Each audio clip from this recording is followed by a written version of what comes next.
এই সর্বপ্রথম বহরমপুর শহরে বিক্রি হচ্ছে মটরশুঁটির কচুরি।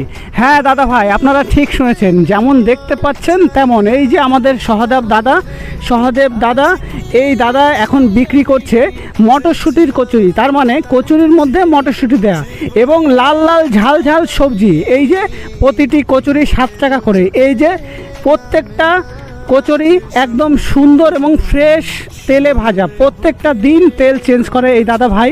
এই যে তোমরা দেখতে পাচ্ছ পেছনের টিনগুলোতে প্রচুর তেল আছে এবং প্রত্যেক দিন ইনি ফ্রেশ তেলে এই দাদা ভাই গ্যারান্টি সহকারে বিক্রি করছে এবং খেতে খুবই সুস্বাদু। এই যে মটরশুঁটির কচুরি দাদা দেখতে পাচ্ছেন, এর ঠিকানাটা হলো বহরমপুর শহরের কেন্ট কলেজের পাশে যে গান্ধী কলোনি আছে, এই গান্ধী কলোনির সামনে। এই যে সবজিটা লাল লাল ঝাল ঝাল, ও সে কি স্বাদ! এই স্বাদ অন্য